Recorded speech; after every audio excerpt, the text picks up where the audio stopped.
ଓଡ଼ିଶାରେ ଜଳ ପରିଚାଳନା ନୂତନ ଅଧ୍ୟାୟ ଜଳ ମିଶନ 2.0 ପାଇଁ MoU ଓଡ଼ିଶାରେ ଜଳ ଜୀବନ ମିଶ୍ରଣ 2.0 କାର୍ଯ୍ୟକାରୀ ଉଦ୍ଦେଶ୍ୟ ଆଜି ନୂଆଦିଲ୍ଲୀଠାରେ କେନ୍ଦ୍ର ଜଳ ଶକ୍ତି ମନ୍ତ୍ରଣାଳୟ ଓ ଓଡ଼ିଶା ସରକାର ମଧ୍ୟରେ MoU ସ୍ୱାକ୍ଷର ହୋଇଛି।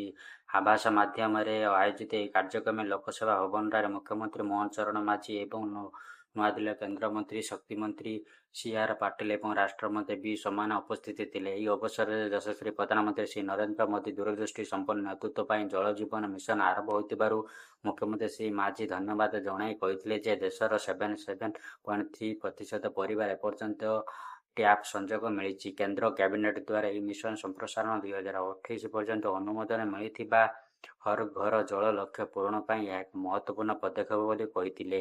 ସେ କହିଥିଲେ ଯେ ଜଳ ଜୀବନ ମିଶନ 2.0 ଅନୁଯାୟୀ ରାଜ୍ୟ ସରକାର ଏକ ସ୍ପଷ୍ଟ ରୋଡମ୍ୟାପ୍ ପ୍ରସ୍ତୁତ କରିଛନ୍ତି। ଅପରେସନ ମେଣ୍ଟେନାନ୍ସ ପଲିସି ମାଧ୍ୟମରେ ଜନସାଧାରଣଙ୍କର ଭାଗିଦାରୀ, ଆର୍ଥିକ ସ୍ଥିରତା, ସଠିକ୍ ରକ୍ଷଣାବେକ୍ଷଣ ଉପରେ ଜୋର ଦିଆଯାଇଛି। ସୁଜଳମ ଭାରତ ପ୍ଲାଟଫର୍ମ ମାଧ୍ୟମରେ ପ୍ରାୟ 5,000 ଗ୍ରାମୀଣ ପାଇପ ଜଳ ଯୋଗାଣର ଆଇଡି ପ୍ରସ୍ତୁତ କରାଯାଇଛି ଏବଂ ସମସ୍ତ ଯୋଜନା ବିତ୍ତୀୟ ସମନ୍ୱୟ ସମ୍ପନ୍ନ ହୋଇଛି।